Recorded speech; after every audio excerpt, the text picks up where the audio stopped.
Hey guys, tonight we will drift back to a river wrapped in lantern mist, where every light is a small moon and every ripple is a sentence spoken softly by the shore. You stand on a wooden landing, breath a little slow, air tasting like rain-cooled stone and cinnamon bark. Boats nudge one another like sleepy buffalo, and somewhere a bell hums with the patience of centuries. It's romantic, yes, but let's be honest. If you tried to paddle through fog at night without local help, you probably won't survive this, at least not with dry socks or dignity. So before you get comfortable, take a moment to like the video and subscribe, but only if you genuinely enjoy what I do here. I'd love to know where you're watching from and what time it is for you. Drop your location and local time in the comments so we can all picture this river winding past your town too. Now, dim the lights, maybe turn on a fan for that soft background hum, and let's ease into tonight's journey together. You arrive at dusk, the hour when color sighs into blue and the river sheds the last details of day like a silk scarf. The landing is just a plank path stitched to the bank with pegs, slick with the memory of earlier rain. Lanterns bloom to life, red, amber, pearl, each cupped in oiled paper that holds the flame as gently as a palm. The first thing you notice is how quiet the busy scene feels. Even conversation here seems padded with felt. Children chase a drifting ribbon of light along the embankment and stop right at the water's lip, as if an invisible auntie puts out an arm to keep them safe. A gong sounds once, low, not loud. Its tone is the ground note of evening, and you follow it the way a moth follows warmth.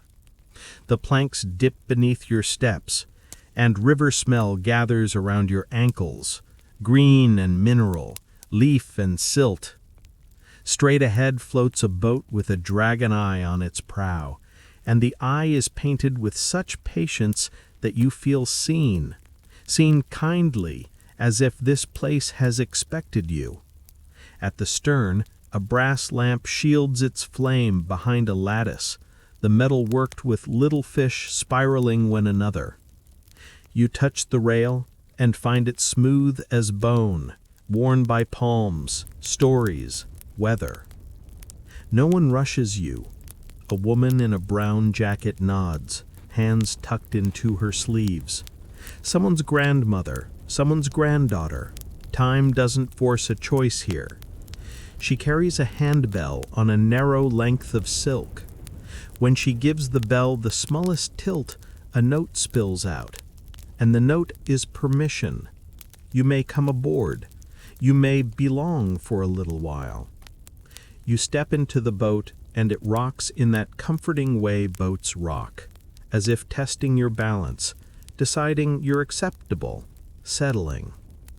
Behind you, the river gate frames everything in a square of gentle dusk. It's not a gate in the fortress sense. No teeth, no roar, just two weathered posts with a beam that once hosted festivals and still remembers the laughter tucked into its grain. From that beam, lanterns hang at different heights, a constellation you can almost read if you squint. Here's the ladle, here's the fish trap, here's the path home. You trail your fingers in the water because you can't help it. The river is warm, not hot. It holds day's memory the way a clay pot keeps a trace of its kiln. Your guide, her hair streaked silver like river light, offers a small clay cup of lotus tea. You lift it and steam rises, scented faintly of chestnut and lime leaf. She doesn't speak yet.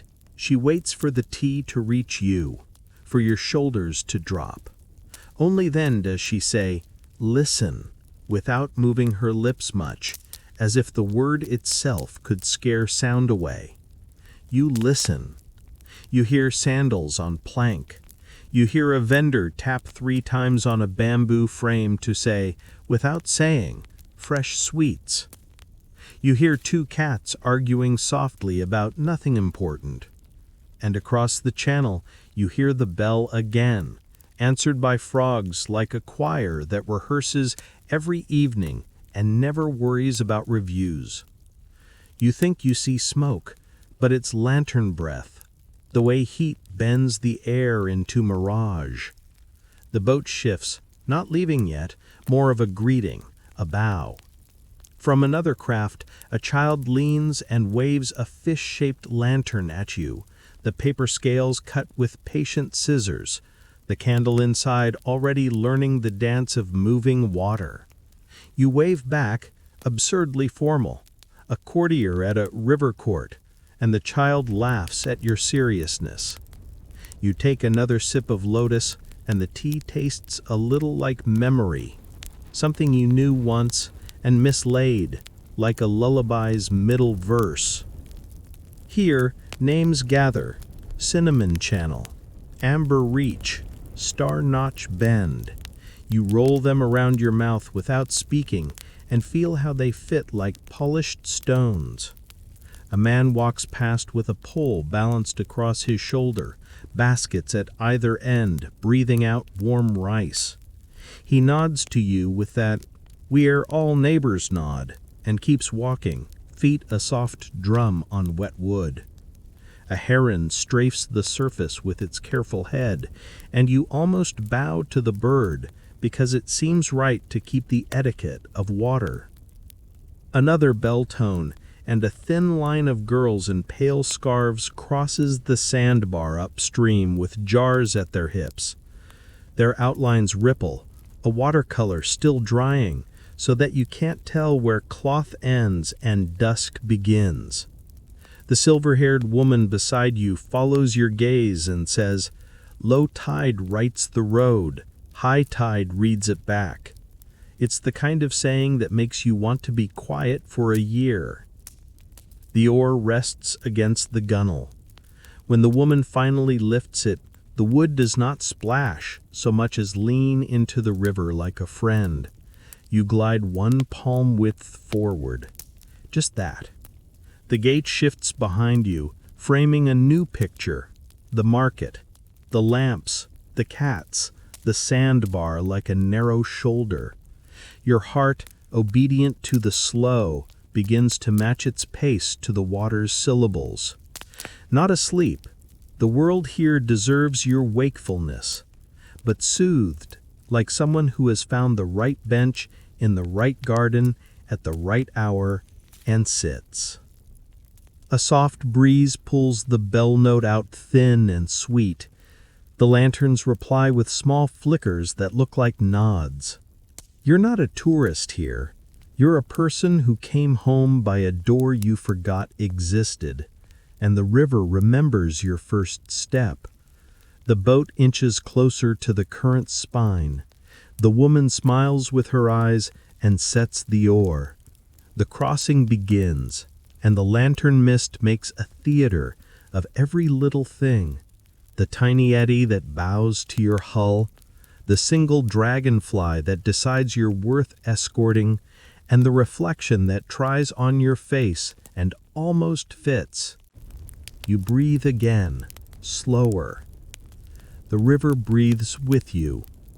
Somewhere ahead, another bell waits, and you already know you'll follow its note, not because you must, but because you want to see what story the water will tell when the moon lights the page. She steadies the oar with one hand and tops up your lotus cup with the other, a multitask that looks like a river spell. The tea breathes steam between you, and she says, barely louder than the bell across the water, "This is the Cinnamon Channel." You taste the word before the drink. Cinnamon, warm and sweet, a lane of spice braided into the river's tongue. The current, a narrow silver ribbon, threads between darker, slower eddies like a story finding its path. You angle your shoulders to match it, and the boatwoman nods as if you've already passed the first lesson. River manners, she murmurs, smile like a folded fan. You keep them, and the water keeps you. She shows you with the oar rather than telling first, dipping the blade so it kisses the surface. No splash, just a hush like cloth drawn over a table. Rule 1, she adds. Never slap the water awake. It's already working. You nod, remembering the cats on the planks. Even their quarrel had a library voice. You lean forward to watch the channel's thread. It isn't a painted line, not even a reliable color change. More an arrangement of small clues, bubbles traveling in single file, leaves that decide to move, then reconsider. A pale seam where moonlight collects. How do you know where to keep the nose, you ask, because you're a person who likes instructions with little checkboxes. She taps the oar once against the gunwale, a soft tick. Listen for the lowest note, she says. That's the current's spine. Keep your prow singing with it. You try to hear it. Between frog choir and bell drift and distant vendor taps, a different tone quietly threads. A hum, almost below hearing, that lives in the planked ribs under your feet. When you breathe with it, your breath lengthens. The boatwoman sees your shoulders settle and approves with a half-closed eye. There, she says, the river says you're not a hurry person. Not tonight, you answer, and it comes out like a vow. She teaches with gestures more than grammar. A little tilt of her wrist. When you pass another boat, you lift your oar in hello. A smaller tilt, barely there. When you cross a fisherman's line, you lower it in apology. A miniature bow toward the reed beds. Keep wide, or you'll comb the nests of the fish, and they will hold committee about you. A glance at the dragon eye on your prow. Never point at the eye. It sees you. You return the courtesy. You tuck your pointing finger back like a repentant student. Her bell, hanging from silk at her belt, gives a single accidental quiver when the boat meets a wrinkle in the channel. She steadies it with 2 fingers. Bell manners, she says, amused.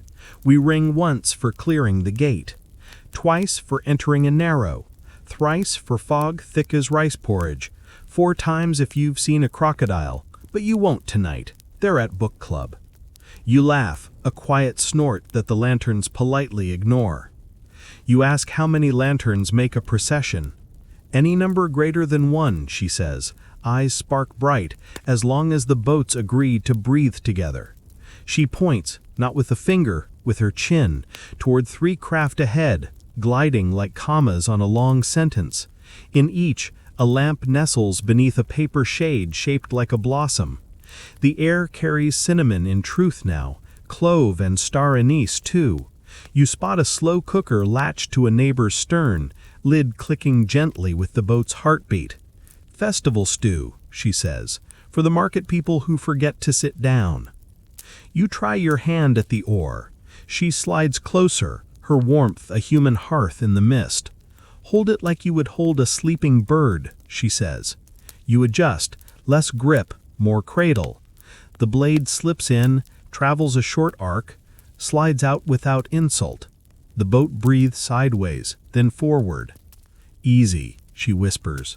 If the river wanted you fast, it would have built rapids here. The admonition is kind. You set your ambition down like a heavy bag. The boat thanks you by not testing your balance. Ahead, the channel narrows. Lantern smoke thins into threads. Narrow manners, she says.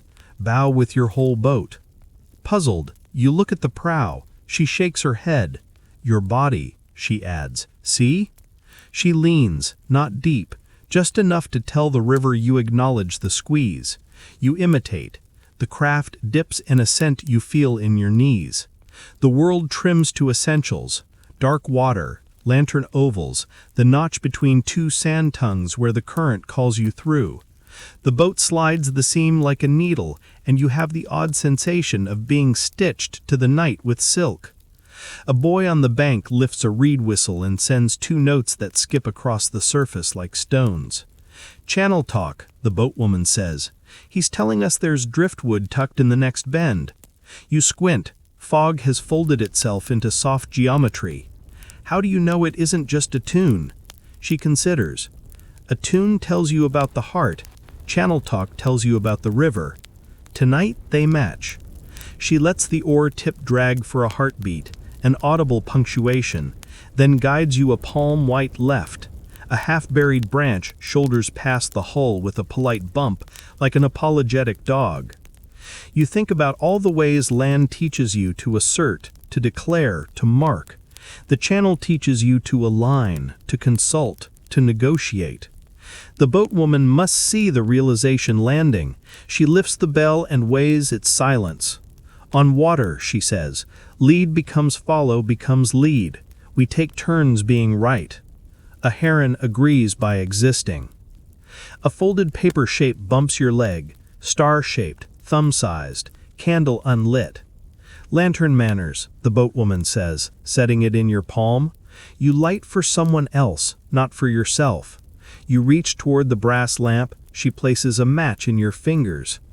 Ask first, she adds, because this is not about flame, but about permission. The mist holds its breath. You touch the match to the tiny wick. The star answers with a bead of honey-colored life. You set it on the water. It wobbles, finds its balance, and begins walking the seam you're walking. Whose wish, you ask? She smiles. Whoever needs it most tonight. The current widens again, a silver sigh of relief. The cinnamon channel leaves a taste in the air. Warm bark, roasted sugar, something like trust. The boatwoman taps the oar twice, a lane-opening courtesy, and drift becomes glide. You realize your socks are still dry, your dignity intact, and your mind, which is usually a skittish cat, has decided to curl on this moving windowsill and watch the lanterns pretend to be moons.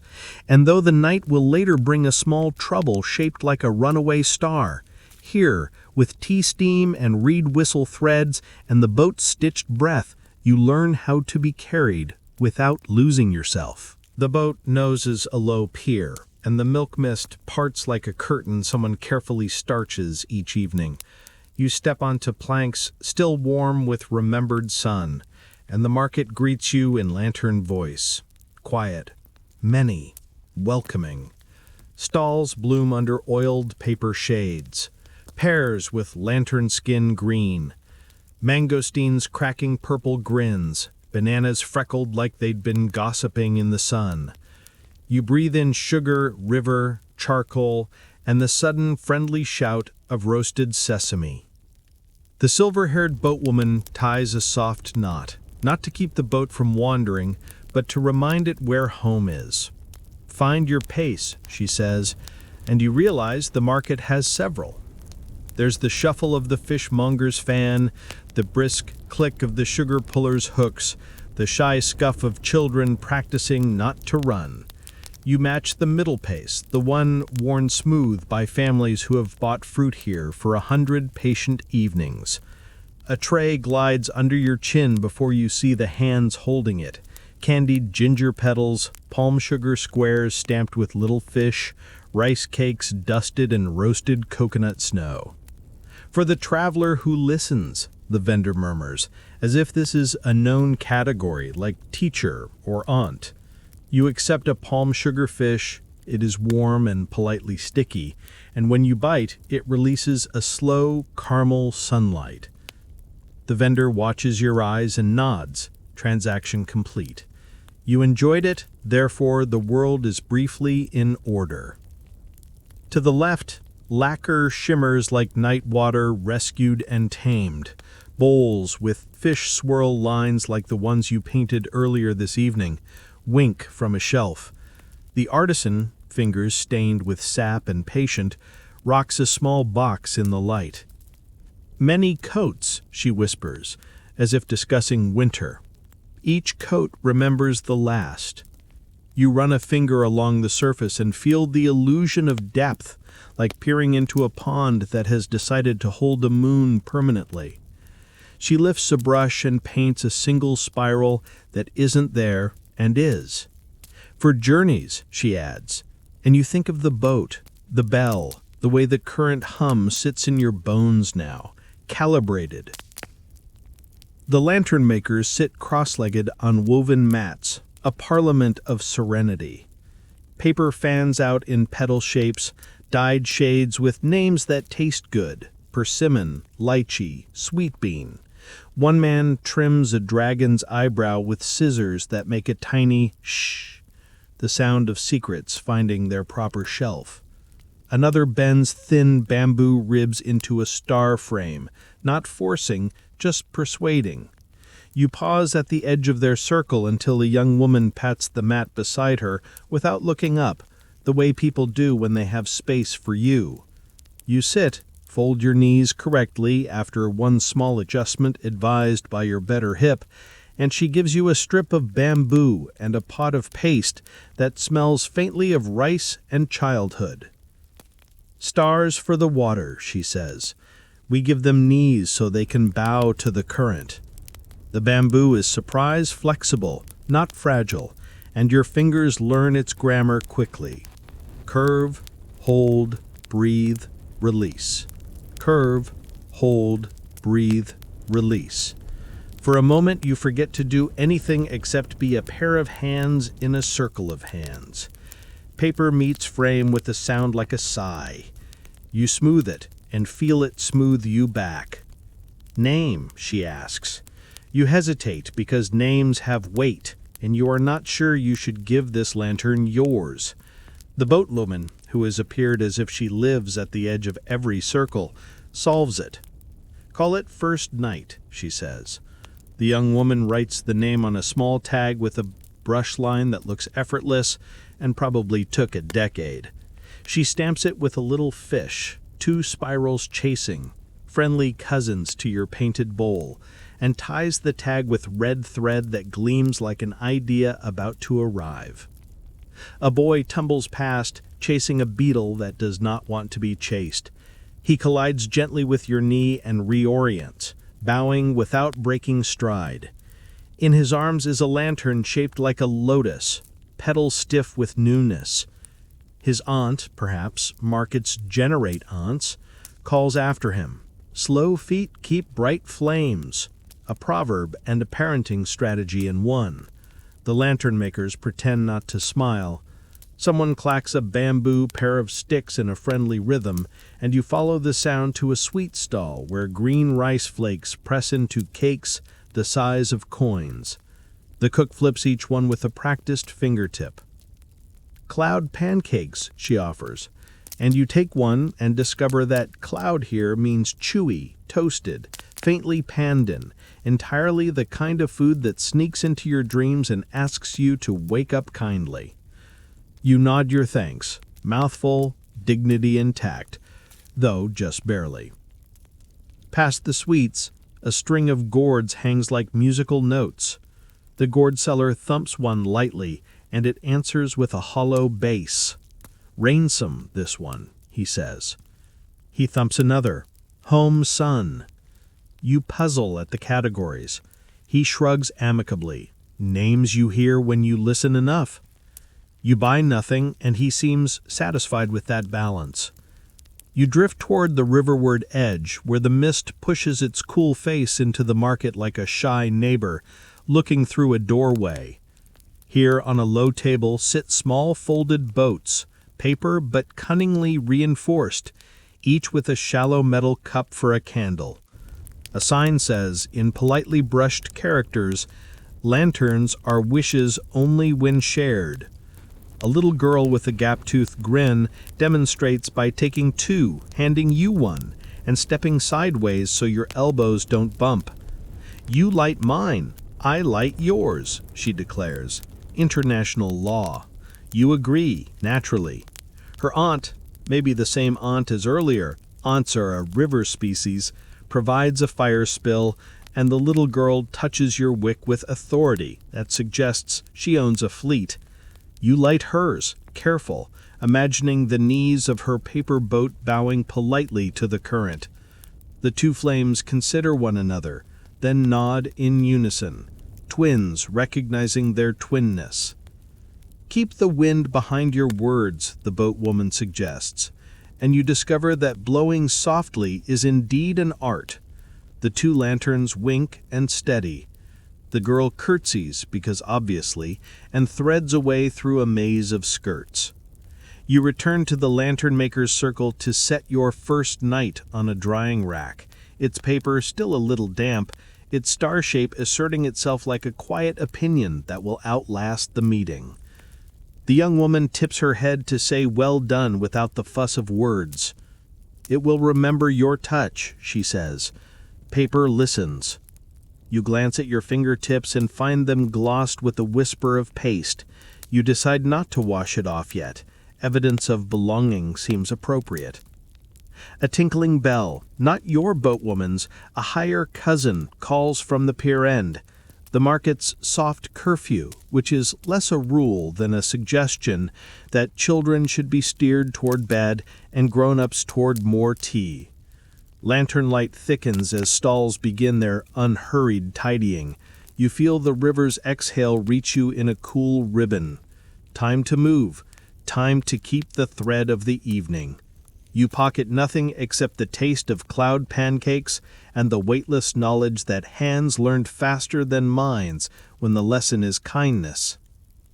As you step back toward the pier, a small star shape, familiar, skims your ankle, candle still unlit, as if reminding you of something you promised earlier without yet knowing the promise. The boatwoman's eyes flicker to it, then to you. She lifts her bell but does not ring. You're ready, she says, and the market seems to agree with the soft shuffle, like a grandmother tucking in a blanket. The bell you've been following all evening breathes a note from upstream, and the boatwoman glances toward the pale line where river turns to glimmering sand. Low tide rights the road, she says again, almost to herself, as if complimenting a scribe she likes. You untie the soft knot, careful because knots here feel more like agreements than restraints, and step back aboard. The boat noses out, then sidles, then slips into the faint seam of the Cinnamon Channel until the sandbar grows from suggestion to certainty, shining with a thin lacquer of moonlight that makes each grain behave like it has attended finishing school. She beaches the boat with a patience that seems to come from her bones. The hull kisses sand and stops in a posture you'd call attentive if boats had shoulders. Sand manners, she says, hopping lightly down. You walk where the moon has already ironed. She indicates a pale swath, slightly darker at the edges where tiny rivulets have combed the bar. Your first step squishes politely. Your second learns the trick. You leave tidy half-moons behind, heel to toe, and feel the minuscule pull of water around your ankles, the bar humming to itself in a key you almost recognize from the boat ribs. The bell answers again, 1, then a patient 2, and the mist folds back to make a hallway. Halfway across, a crab the size of your palm scuttled sideways with the authority of a librarian escorting you to the correct shelf. He's on curfew patrol, the boatwoman says. The shrine closes its eyes when the tide turns. She says this in the same tone she used for crocodiles at book club, so you check the horizon reflexively and see nothing scarier than a heron practicing stillness. You crest the last ripple of sand, and the bar sighs down into a shallow stream. You can ford in 3 steps if you commit. Not slippery, she promises, though her mouth tucks one corner into mischief. You commit, and the water chews briefly at your calves, then sets you down on the shrine shore like a careful aunt settling a child into bed. The shrine itself is humble and luminous. A wooden pavilion with 4 posts, a roof that turns up its corners like a smile, and a row of little bells that dangle from the eaves and talk quietly with the night. A path of rounded river stones leads you toward a ledge where offerings wait in neat ranks. Flowers, shells, sticks of fragrant leaf, tiny paper boats no larger than your palm. A young keeper with river-black hair and hands scented of sandal greets you with the sort of bow that says welcome without making you feel like you should perform back. "Lantern friend," she says, recognizing the paste glint on your fingertips. "We float wishes at the turning." She gestures to the offerings, lotus petals folded round pinches of rice, coins wrapped in green leaf, narrow slips of bark on which someone has brushed single characters that look like strokes of moon on water. She picks up a little boat, paper strengthened with a careful backing of reed fiber, and holds it so you can see its cunning knees. She says, "They bow so the current feels honored." The boatwoman lifts the bell from her silk and offers it for your hands. "2 soft rings for entering a narrow," she reminds you. 3 for soup-thick fog. She arches an eyebrow. You ring twice, the notes tiny moths that flutter up to the eaves and settle, and the keeper smiles. "Good manners," she approves, then produces a pin-thin candle and a pot of paste so similar to the paste from the lantern circle that your fingers recognize it before your eyes do. "Write your wish," she says, "then give it knees, then a little flame." You confess that your calligraphy is more cloud pancake than lacquer spiral. "Cloud pancakes are delicious," she counters, practical theology. She presses a reed pen into your hand. You think of something properly grand and then something politely modest, but what arrives under your pen is neither. Just a few curved lines that feel like a memory of the boat's traveling seam. "Good," the keeper says, reading not letters but intention. Together you crease the tiny boat's legs. Paper listens, she told you earlier, and yes, it remembers your touch. The boatwoman tilts the brass lamp until a rind of flame leans toward your candle wick. You catch it, and the wick answers with that honey-colored bead of life again, the exact tone of the lantern child's laugh from the market. "Release with the river, not against it," the keeper says, walking with you to the ledge. You kneel, the stones cool under your knees, and set the wish down just where the current tries a handhold on the bar. The boat wobbles, bows, then takes the seam like a needle, a thumb-sized moon setting out on its apprenticeship. Around it, other tiny moons drift, one with a pink petal folded over a coin, one with 3 grains of rice marching like polite soldiers, one with a painted fish swirl that cousins your bowl and makes you grin because the night likes in-jokes. A bell farther upstream answers your 2 notes with a single lower tone.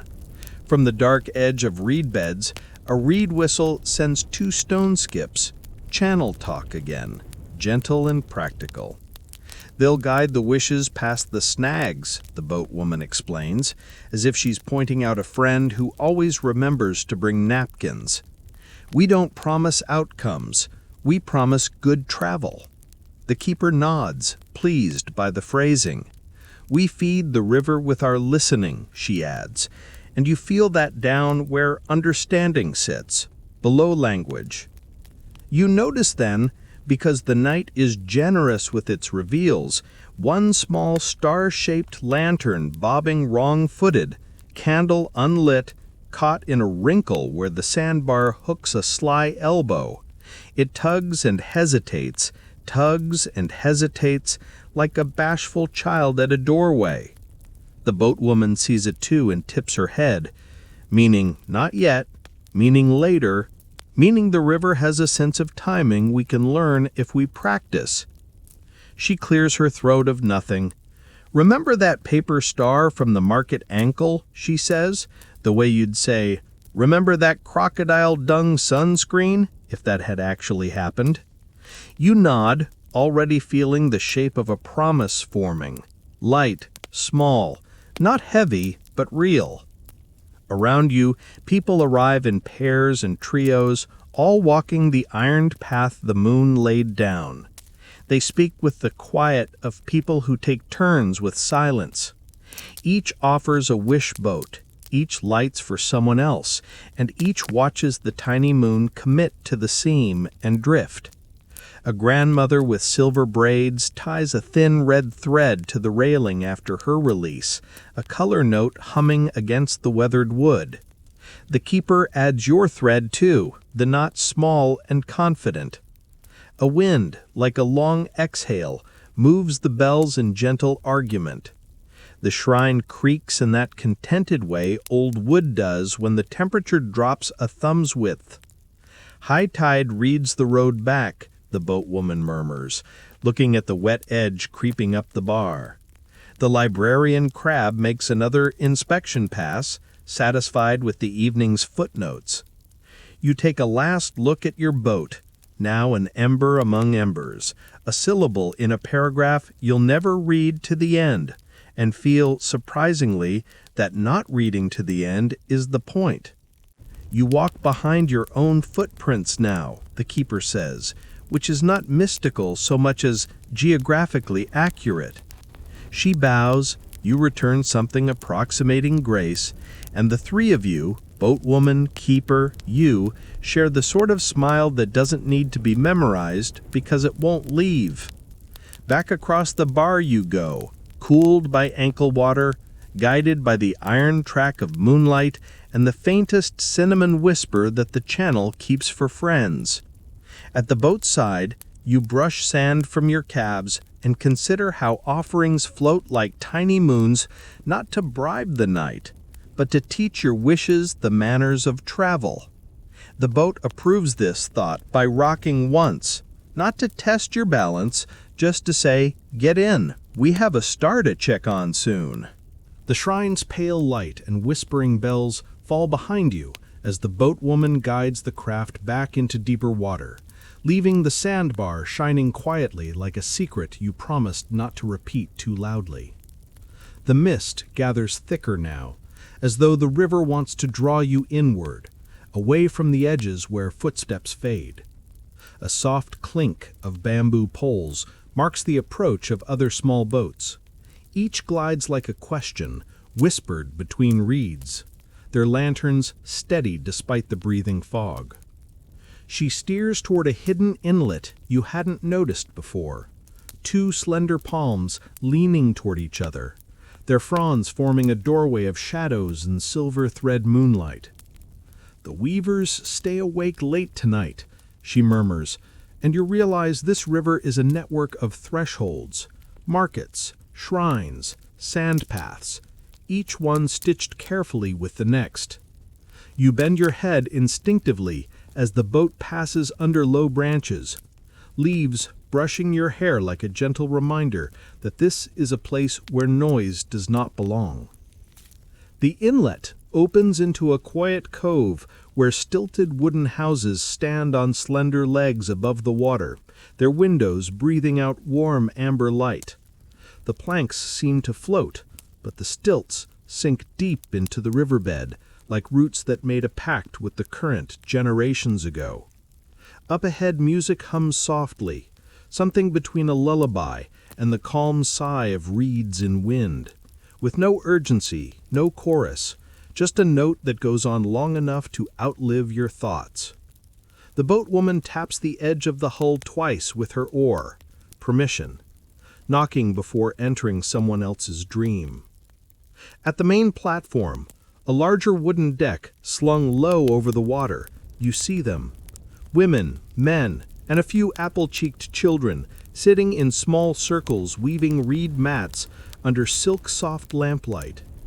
Rolls of dried river reeds sit stacked neatly against the posts, their pale green husks catching glimmers of lantern flicker. The mats they're making aren't simple squares as you assumed. They're round, star-shaped, crescent-edged. Some ripple slightly along the edges, like water remembering a breeze. One weaver, her hair dark and pinned with a bone comb, beckons you with a slow, kind gesture. You step onto the mat-covered platform. It creaks, but holds, like an old friend scooting over on a couch. The air here smells of river reed, warm tea, and a hint of camphor oil used to keep the fibers supple. Before you can speak, someone offers a bowl of pandan-infused rice water, slightly sweet, slightly smoky, as if a leaf taught the water how to dream. You take a sip, your shoulders loosen without asking permission.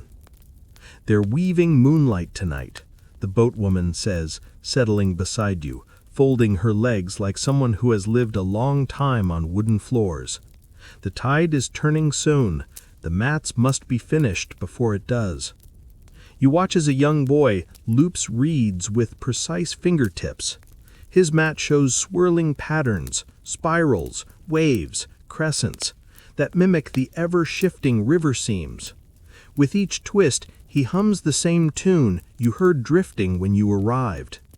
You don't know the words, if there even are any, but the rhythm curls into your chest and rests there like a cat finding a lap. You're handed a small bundle of reeds. The older weaver with the bone comb places her hands over yours.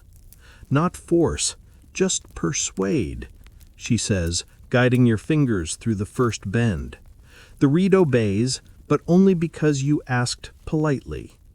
The river teaches this pattern, how to hold and let go at the same time. There is quiet humor in her tone, like someone used to making students feel capable before they deserve it. Everyone on the platform seems to be telling stories, but not with voices. Their mats are their stories. Some are textured with raised knots, like footprints crossing sand. Some bear long, smooth lines that curve like the canal you journeyed moments ago. One mat, a masterpiece woven by a gray-haired woman with moon-colored threads in her braid, shows two lanterns drifting together, their light stitched in silk thread that catches the lamplight every time her fingers pass. "For the procession," she says when she sees you staring. "Every year the river carries our work further downstream to remind the sea how calm can feel." Someone begins to sing, slow, steady, like the river breathing. You don't understand the language, but you feel the meaning anyway. Stories of rains that arrived like uninvited cousins, of fishermen who returned because the river still remembered their names, of lantern festivals where someone's wish lantern floated farther than anyone expected. A soft laugh rises when a verse mentions a goat eating the offering rice. Even the river creaks beneath the platform as though amused. You notice a mat set aside, half finished, its pattern incomplete. Reeds bent into the beginning of a star, one corner drooping slightly. The young girl working it pauses, threads a pale blue reed through the gap, and smiles without lifting her head. "For the lost lantern," she murmurs. The boatwoman glances at you knowingly. That unlit star that brushed your ankle, still waiting. Its absence is being woven into memory already, even though the lantern hasn't yet been found or saved. "Everything has a place," she adds, "even what's still missing." When your own small mat finally takes shape, it is slightly crooked, a little lopsided, but undeniably real. The older weaver trims its edges with a knife as small as a fingernail. "This one remembers your hands," she says. You run your palm along its surface. It still holds a little river warmth. She ties a twist of red thread at the edge, a quiet compliment, you think, or maybe a reminder you're part of this night now, whether you plan to be or not. A temple bell, soft, distant, sounds from across the channel. The tide has begun to turn. Lamps are lowered, mats are stacked, stories complete. The boatwoman arises and nods to you. Time to go. As you prepare to step back into the boat, you glance down at your crooked mat. You expect it to feel like a souvenir. Instead, it feels like a sentence, unfinished, waiting for whatever comes next. Lanterns, tides, a missing star. The platform hums beneath your feet like it's whispering, "Bring it back when you're ready." And once again, you return to the boat, reed fibers still faint on your fingertips, the lullaby echoing in your bones, and the night, patient and river slow, waits to show you more. The boat noses along a curve where the bank rises in a polite shrug and a cozy glow blooms inland, the color of honey on bread. The boatwoman lifts her chin toward a wooden footbridge draped with drying reeds. "Kiln's awake," she says, pleased in the way people are pleased when a familiar bakery opens its shutters. You step off at a small landing where the planks are warm even at night, and the air smells like rain meeting brick, like old tea meeting new clay. Somewhere behind the building, a frog clears its throat as if to say, "Proceed." Inside, the kiln room hums with a steady confidence, heat rippling in soft waves that iron the edge from your thoughts. Shelves climb the walls, crowded with bowls and cups and jars in various stages of becoming, pale and powdery, burnished and patient, glossy as moonskin. A wheel turns under a pair of calm hands, an elder with wrists like bundled reeds, coaxing a lump of clay into something that clearly has opinions about its final form. "Not force," he murmurs, barely glancing up, echoing the weavers, "just persuasion and tea." His apprentice, a woman with ash freckles and a quiet grin, presses a cup into your hand. The tea tastes of roasted rice and a memory of ginger, and you realize this river has its own pantry arranged by hour. Lotus for dusk, pandem for weaving, roasted rice for warm rooms where transformation happens. The apprentice nods toward a stool near the wheel. "Sit," she says. Clay listens best when your knees know where they are. You settle, and the elder wets his hands in a bowl dark with slip. "Clay manners," he says. "It remembers every touch, so give it touches you'd sign your name beneath." The wheel spins, not fast, the clay burgeons obediently, rising like a loaf proving under a warm cloth. He collars it with thumbs, opens it with patience, then lifts the walls with that improbable move potters do, both gentle and decisive, like a librarian closing a noisy page. "Hear it?" he asks. You actually do. A soft sss, the sound of water negotiating with earth. He stops the wheel and invites your hands into the story. You hesitate, your mat from the weavers still tucked under your arm like a crooked credential, but he smiles. "Crooked is honest," he says, placing your fingers where the clay's breath is widest. "Think less about symmetry, think more about kindness." You lean in, and the wheel's humming travels up your forearms. The clay yields a little, then a little more. A wobble arrives. You follow it instead of fighting it, and it flattens into a curve that feels lived in rather than perfect. "There," the elder says, "a bowl that won't make soup nervous." When he trims the foot and lifts your bowl free, the apprentice carries it to a low table by the warm kiln mouth. The kiln itself is a brick animal with a loyal temperament, its little peepholes glowing like contented eyes. Someone feeds it a thin stick. The fire accepts with a polite woof. On the table sit pigments in small saucers, each labeled in a tidy hand. River ash blue, fern shadow green, cinnamon bark, lantern pearl. Your boatwoman drifts to your shoulder, her bell asleep against silk. She says, "Choose a current." You dip a brush into river ash blue, and it blooms on the bristles like dawn thinking about arriving. The elder taps the rim with a wooden pick to set a cadence, and you paint a fish swirl around the belly. 2 spirals, cousins to the lacquer box, friendly to your wish boat, kin to the stamp tag on first night. The line wavers once, then steadies, and you decide not to correct the wobble. It looks like a giggle. Journeys need laughter. The apprentice approves, peeking. Around you, other bowls are being born. One with a ring of reeds so fine they almost whisper. Another with small moons stepping along the rim like a procession learning to dance. A child seated near the stacking shelves paints a star on the inside of a cup, then turns it so the point closest to the handle points back at the drinker. The star looks after your mouth, he explains. Logic airtight.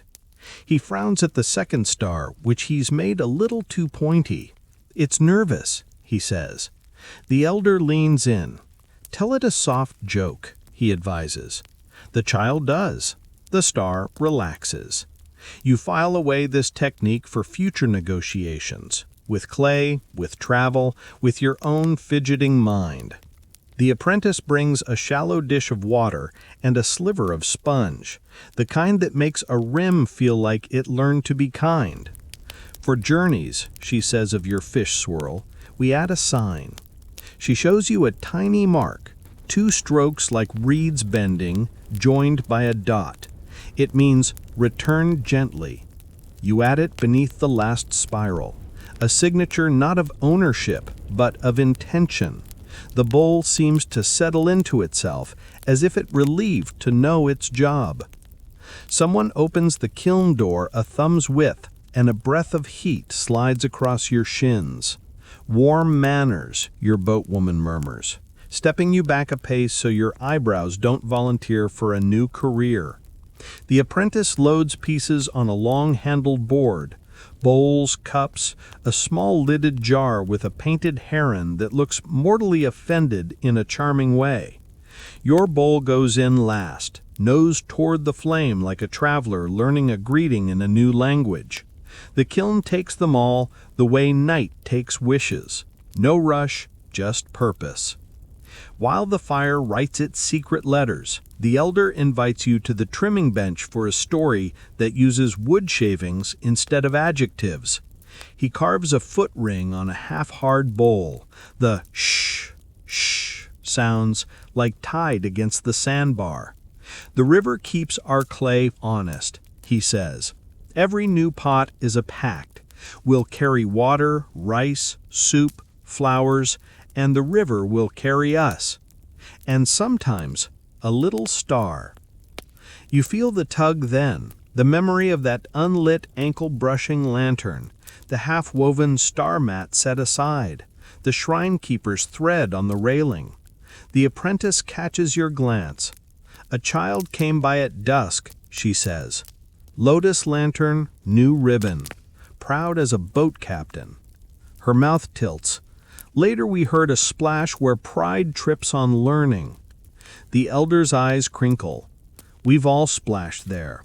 He taps the brush pot. Make another ribbon, then. You choose lantern pearl for the ribbon, a soft glaze that will fire to moon milk. On a scrap shard you practice a tidy bow until it stops looking like a startled spider. Then, on the table by the kiln light, you paint a simple ribboned cord inside your bowl, as if tying your fish swirl to patience. So journeys remembered to hold, your boatwoman says, approving, Bell giving a sympathetic breath as if it nodded in metal. When the kiln door opens, later, the room sighs as a group. Heat shoulders past, and the apprentice lifts your bowl with padded tongs, presenting it like a small, trustworthy moon. The river ash has cooled to a gentle blue. The cinnamon mark glows like warm bark, and the fish swirl swims with a confidence earned rather than inherited. The ribbon looks like it belongs. You cradle the bowl. It hums faintly, or maybe that's just your hands remembering the wheel. Keep it, the elder says, but only if you promise to use it. Bowls sulk when displayed. You promise. He believes you because the kiln does, and the kiln is a gossip of the best kind. You tuck the bowl into your woven mat, the crooked one, so it rides safe, swaddled in moonlight reeds. Outside the mist is thicker, the bell farther upstream sounds once, and somewhere a reed whistle sends 2 careful notes. Channel talk says the tide's turning and a small star waits. You step back into the boat, bowl warm through the mat, ready to follow the seam where a promise has the shape of a lantern and the manners of a river. You follow the bell's low suggestion around a bend where the bank relaxes into a courtyard of brick and vine, a pocket of warmth with its own small weather. Lanterns nestle in citrus trees like shy firebirds, and somewhere within mortars thrum in steady conversation. Thub, thub, thub, each strike patient, like a neighbor knocking on the door of flavor until it opens politely. The boatwoman coasts you against a short ladder of steps. Spice manners, she says. You never arrive hungry, only ready. Your stomach replies with an eloquent paragraph you pretend not to hear. A gate, half lattice and wholly welcoming, yields to a garden paved in rounded river stones. On one side a line of clay stoves purrs, each crowned with a pot shouldering fragrant steam. On the other, elders sit at a long, low table under a trellis of betel vine, leaves glossy as lacquered moons. Mortars of granite and wood anchor the corners like musical instruments in an orchestra that plays in scent instead of sound. A woman with forearms carved by years of patient stirring crushes cinnamon and star anise with a rhythm you could set a heartbeat by. A man beside her shells areca nuts with ladylike precision and absolutely no apology. They beckon you with the unconcern of people who have hosted festivals since sandals were invented. Sit, the cinnamon woman says, patting the bench. We are teaching our stew to remember. You glance into the nearest pot. The broth glows an amber you've seen before, lantern light made edible, floating with coins of carrot, temples of tofu, long stories of lotus root. The air is alive with clove, ginger, lemongrass, and that whisper of betel that smells like the jungle thinking. The boatwoman introduces you as the traveler who listens, which embarrasses you and pleases your socks at the same time. Elders serve you with a choreography of modest pride. A bowl, yours, because of course you brought it. A scoop of stew that makes your lidless pores clap. A side dish of pickled green papaya that crunches like the tidy end of a paragraph. Your bowl does not sulk. It shines like it's found its calling. Good, says the cinnamon woman, peering at your fish swirl. Journeys should be fed with warm spoons. Mortars continue their duet. In one, cinnamon with a little palm sugar. In another, betel leaf and lime peel pounded until the oils rise like a quiet confession. An elder with a laugh like gravel in a pail flicks a bit of paste toward an expectant leaf. Festival chew, he says, keeps mouths busy while hearts remember. He folds the leaf into a small green packet and hands it to the boatwoman. She demurs, points to you. You decline with the politest of smiles. He grins wider, pops it into his own mouth and sighs theatrically. More for me. Fewer tigers learn your name. You are almost certain he is joking. Probably. The crocodiles, you recall, are at book club. A girl you recognize from the weaving platform, pale blue reed in her hair, arrives with a tray of little cups and a kettle that smells shimmering with pandan and black tea. She pours high, and the tea strings a silver line of steam between kettle and cup like the cinnamon channel itself doing a cosplay. For telling, she declares, setting cups before the elders. Because stories thicken broth. She glances at your bowl ribbon and nods. The kiln ribbon has traveled well, then disappears as if absorbed into leaf shadow. The man with the gravel laugh clears his throat like a gong muffled in wool. He says, Festival lore, pointing a knuckle toward the mist. Rule 1, you never set a procession by clock, you set it by breath. The betel woman nods. And by soup, she adds. Soup knows when people are ready to walk.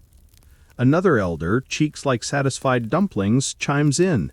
And by tide, low tide writes the road, high tide reads it back. You could do a whole thesis on how every proverb in this river has siblings. They feed you details the way aunties feed you second helpings. The first lantern each year is lit for someone who cannot be present. The second is lit by someone who has just learned to say thank you without rehearsing. The third is lit by anyone who thought they'd never be forgiven and were wrong in the best way. And the smallest, the cinnamon woman says, tapping a child-sized paper star on the table, belongs to the bravest wish, which is usually also the shyest. Your ankle remembers the brush of unlit paper. The courtyard seems to lean in with you. A wind sidles through the trellis, ringing leaf against leaf like soft bells. Elders lean closer. There's an old bit of river mischief about lanterns that forget their knees. Laughter pinpricks the mist. They float proud so the current puts them in time out, tucks them by a snag until humility awakes. The boatwoman raises her tea. We'll practice knee politeness then. Your spoon pauses mid-air, the stew mirroring lantern pearl on its surface, and you feel the plot arrive like a friend who knows your door code. From the spice line comes a sweet thunk as someone cracks palm sugar. The scent turns richer, caramel with a memory of smoke. The cinnamon woman drops a pinch into your bowl. For luck, she says, and for finding what pretends to be lost. You let the sugar melt and discover it's exactly the kindness your tongue needed. What if we don't find it? I ask, trying to sound casual. We will, she says, casual perfected. But if we didn't, we would still carry its place. That is also finding. They fall into anecdotes that walk like lantern light. A procession that paused for a turtle laying eggs. A year the fog was thick as porridge, and the reed whistles did the seeing. A child who insisted on towing her lantern with string, until the string taught her the word tangle. The gravel man points a thumb at your bowl. That fish swirl, good for traveling home. The ribbon, good for tying your courage to your patience. You eat another spoonful to avoid having to answer wisdom with words. When the kettle empties and the mortars rest, the elders rise with the unhurried purpose of tide. Women lift baskets, men gather poles, someone drapes a small bell strand across your shoulders, and it feels, absurdly, like being knighted by soup. The cinnamon woman presses a wrapped bundle into your hands. Sticky rice with peanut and sesame, belted in banana leaf. For the channel, she says. Bribes for river moods. The boatwoman winks. Moods are negotiable. You help douse the stoves by lowering lids, little eclipses, so the courtyard exhales from busy to ready. As you step back toward the ladder, a child slips by with a lotus lantern whose ribbon is suspiciously new. He checks it, like a captain checks a sail, serious, proud, a tiny universe of responsibility. Hold your knees, the cinnamon woman calls, and everyone laughs, including him, which means he will likely remember. Fog plates the courtyard, polishing edges to softness. Your bowl is clean, warm from stew memory. Your mat, still a little crooked, hugs it like a patient aunt.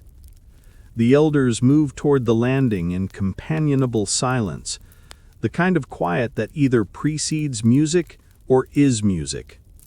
The boatwoman steadies the craft. Ready? She asks, which is both a courtesy and a cue. You nod, bell strand blinking gently as you step aboard. Channel talk flutes twice from somewhere downstream. Driftwood, left bank. Mild trouble, solvable. You answer in your most fluent second language. Or lifted hello, heart steady, courage tied to patience by a ribbon that remembers the kiln. The courtyard's warmth folds behind you, and the river takes your weight again, gentle as a palm. Lanterns multiply, on boats, along rails, tucked into baskets like sleepy suns, until the channel looks stitched with tiny embers. The bell at your shoulder gives a shy jingle as the boatwoman pushes off. Breathe with the boats, she reminds you. Any number greater than 1 is a procession if the breaths agree.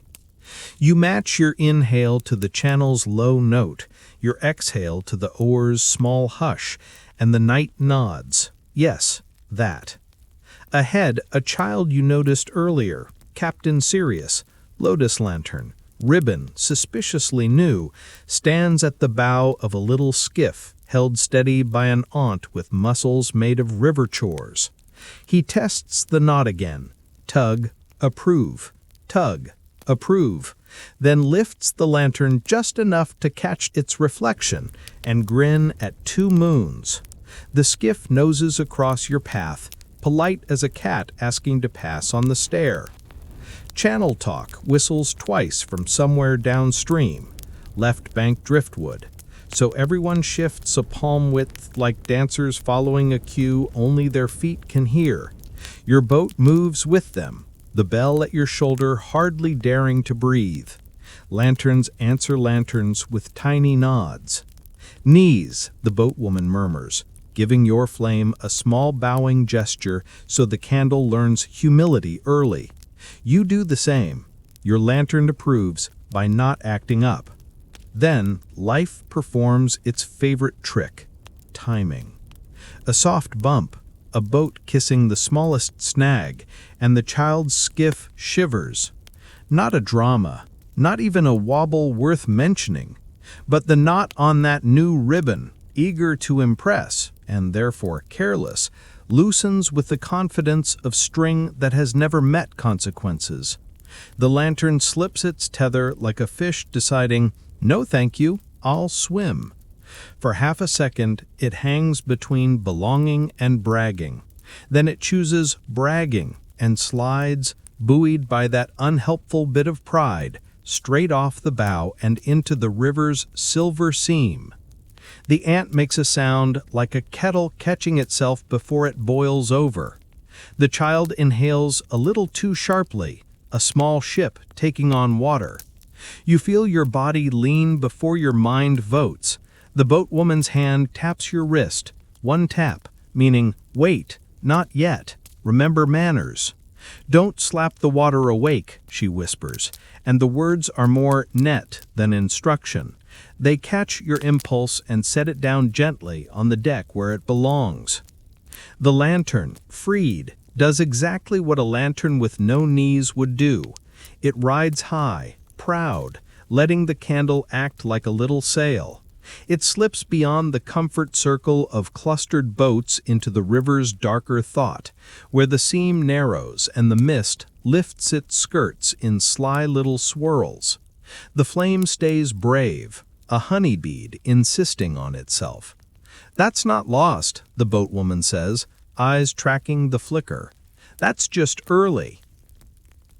The child looks at you the way small captains look at weather. He chews his lower lip, unhelpful, as lips are always during navigation crises.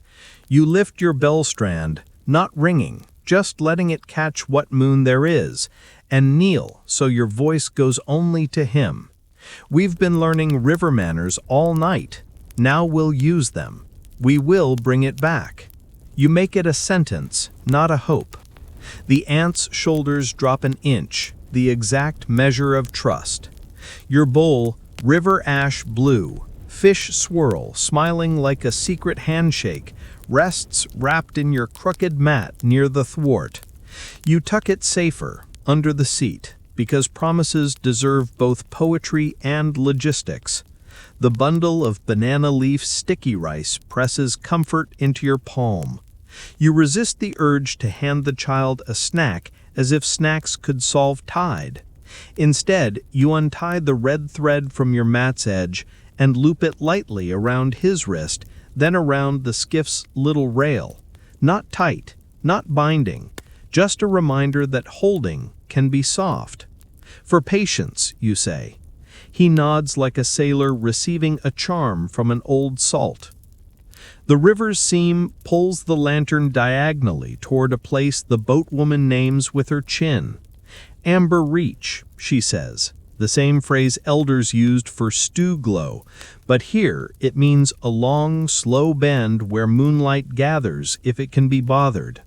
There's a pocket just past those reeds where the current leaves its mail.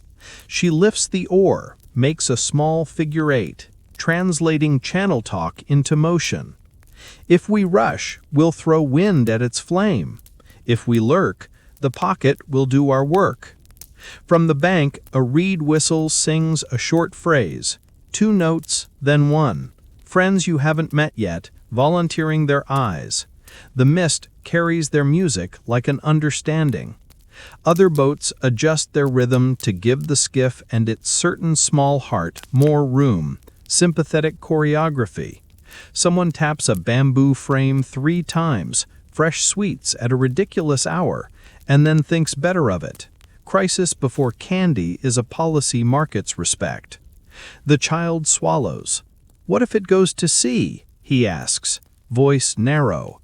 You consider your answer and let the boatwoman send it first. Then the sea will have a story to tell about a brave flame that took a long walk. But tonight, the river wants applause, not epics. She turns to you. Read the tide. Not an order, an invitation to prove to yourself that listening is a muscle you've been using all evening. You close your eyes briefly, the way potters do to hear S, the way weavers do to feel the reed's decision. You find the low hum in the boat ribs. You find the higher note where the seam tightens, and you find the tiny syncopations that mean submerged branches nose their way into the conversation. Under it all, a pulse headed amberward, steady as elders' mortars. Pocket, you agree, opening your eyes. Good, she says, and the word ties your promise to the night with a knot that won't show off and slip. She raises the oar in hello to the bank watchers, signal received, and lets the current pull you not after the lantern, but toward where the lantern must eventually be, as long as luck and knees behave. You feel oddly useful for someone who is, at this exact second, doing almost nothing. The skiff shadows you, aunt at the stern, child forward, both holding still like a prayer said with shoulders. He keeps sight of the flame by leaning on his new red thread as if it were a telescope, because children are born knowing how to invent metaphors. The flame stutters once, then settles, as if deciding it can be brave and sensible at the same time. Remember the stew sugar, the boatwoman murmurs, and you do, the pinch of caramel kindness that melted at exactly the moment you needed it. You offer your best imitation of that warmth to the air between your boat and the skiff. We'll catch it where the river keeps its mail, you tell the child, and he tries the phrase on, then lets it sit behind his eyes like a map. No one rushes. The procession adjusts to a gentler breath, lanterns bowing their knees like students finally getting the point of the lesson. A frog makes the sound frogs make when they approve administrative plans, and the bell at your shoulder does not ring, but somehow hums, yes, anyway. And the lantern, farther now, but still yours in the way a promise makes things ours, slides toward fog that looks less like loss and more like a curtain someone will open from the other side. Tomorrow night, you think, and correct yourself. This night, a little later, because tide writes and tide reads, and your job is to turn the page without tearing it. Amber Reach announces itself the way a careful host clears a throat. No drama, just intention, turning the channel long and slow so moonlight can practice its handwriting on the water. The boatwoman drifts you to the hour curve where the seam tightens like a belt around a robe. Tide puzzle, she murmurs, pleased, as if someone has set out her favorite board game. We read, we wait, we fold. You nod with the gravity of a person about to perform advanced hydrodynamics, armed with exactly one bell, a mat, and the last of your common sense. A reed whistle on the left bank shapes 2 notes, then a quick trill. Mail pocket open, the boatwoman translates. On the right, a second whistle answers with a descending pair. Snag tucked, safe path. Somewhere behind you, a third voice, higher, jaunty, tosses a single note like a pebble. They see our star, she says, eyes on the mist. You try to spot the tiny flame, but Amber Reach believes in privacy more than spectacle. The current presses its finger to your lips. Read first. Reading tonight means noticing small, stubborn details until they become a sentence. Moon marks stipple the water where shallow ribs comb the flow. Darker scrolls show the deeper thread. A patch of trembling silver says wind has opinions here. The boatwoman wets her thumb, holds it to the air, and smirks. North breeze is gossiping. She sets the oar into a gentle figure 8, drawing infinity in lower case, and the hull hums approval. Rule 2 for narrows, she reminds you, after don't slap the water, never argue with gossip, just account for it. You remember stew wisdom, set by breath, not clock, and count quietly between bell and whistle, between whistle and frog choir. Your numbers settle into a rhythm. 3 beats for sighting, 5 for the seam, 2 for a patient shift. The aunt in the skiff mirrors your pace. The child, red thread around his wrist, holds his breath in sensible portions so he can trade some back to the river when needed. You pass him the banana leaf packet of sticky rice, and he tucks it like a charm beneath the thwart, because snacks, unlike crocodiles at book club, are always relevant. Marks, the boatwoman says, and you make them. A crease in your woven mat to show the bend, a broken reed tucked through a strand to mark the pocket's mouth, a knot in the red thread to note the wind's small bullying. The mat accepts its promotion from souvenir to chart with quiet pride. Your bowl, swaddled under it, contributes moral support by not rolling. On the bank, 3 lanterns lift and bow in unison. The bank watcher's way of saying they'll keep eyes on the far eddies while you mind the near. Your plan, when you lay it out in soft voice and softer gestures, is not heroics, because heroics are noisy. You will not chase the star, you will intercept its habit. The seam funnels to the pocket breathes twice, then offers its mail to a curl that opens like a palm. There, where the palm holds, you'll invite the lantern to remember its knees.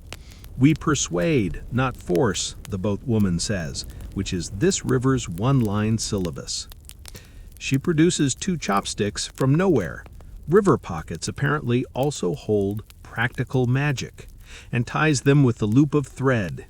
If it wanders too bold near the reed edge, we'll nudge the water that nudges the lantern. She grins. Polite spooning. Reed whistles pass messages like folded notes in a friendly classroom. 2 notes from upriver.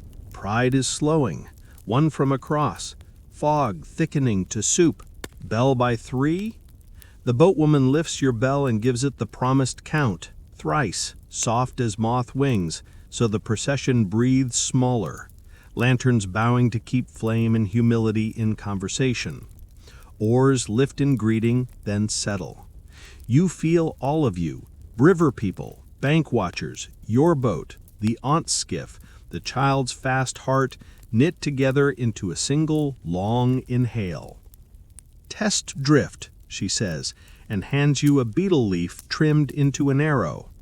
You set it on the surface, and it tells truths immediately, slides a handspan right, hesitates at a shiver, then steps left like a dancer who only pretends to be unsure.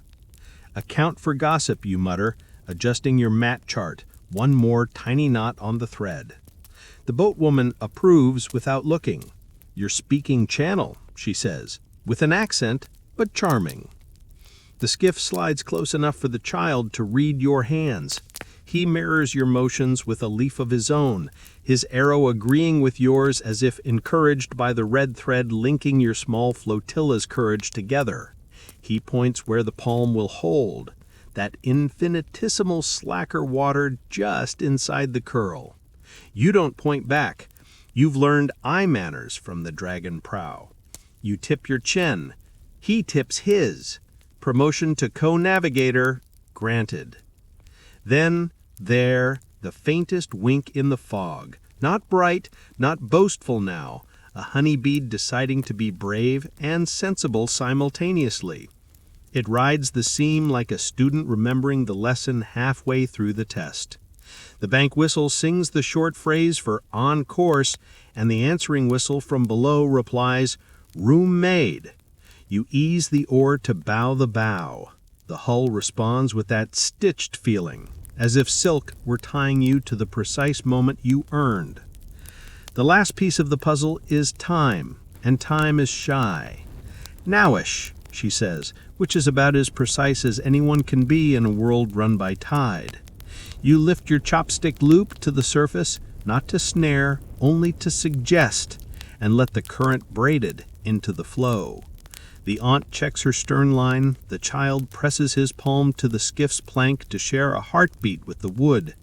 You, who are usually a hurry person on land, discover your bones have learned patience. You can almost hear the kiln mumbling, the weaver's song threading, the elder's mortars keeping beat.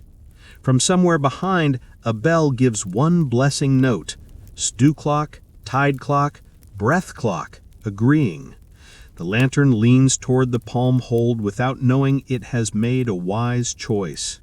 You hold your breath one extra count, then give it back to the river, because generosity is part of the technique. The loop whispers along the surface like a suggestion passed down a line of friends. Wait for the knee, she breathes.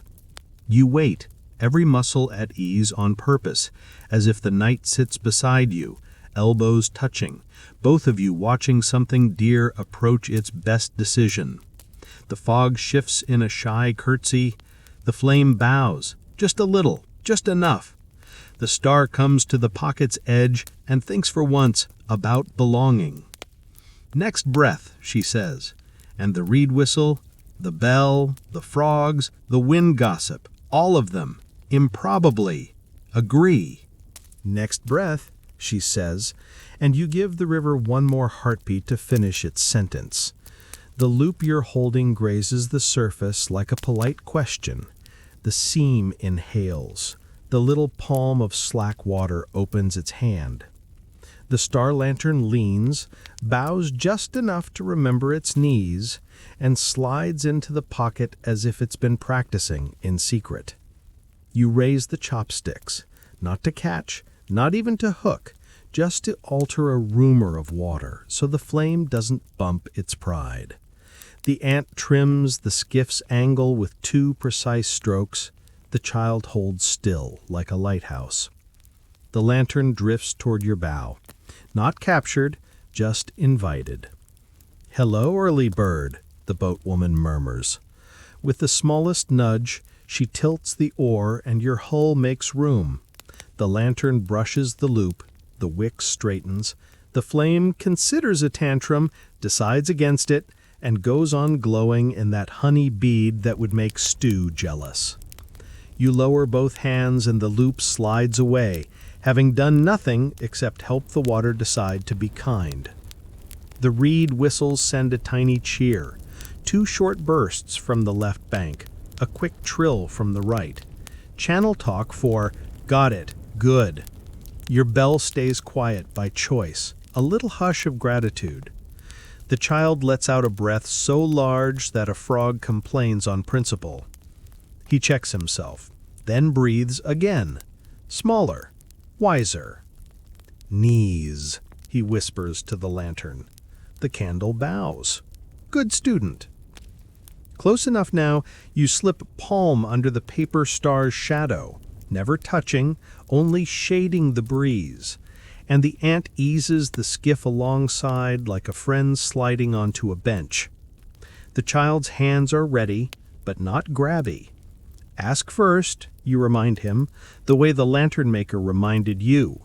He nods and says please to a flame, which is exactly the kind of etiquette this river respects. On the next exhale, he lifts the lantern with both hands and finds its balance as if it's a sleeping bird. Nothing tears. Nothing sulks. The paper is unbroken. The ribbon is, well, proud and useless. A soft, almost invisible applause travels the channel. A handful of oars tap once against gunwales. A heron blinks approval. Your boatwoman's mouth turns up at one corner. Not lost, she decides. Just early, corrected. The ant brushes a damp curl from the child's forehead, the gesture quick with pride and relief. You notice your own shoulders have drifted down to a decent latitude. Return gently, the little mark under your bowl's fish swirl says in your head, and you suddenly know the next move isn't more water heroics, but a ribbon with better manners.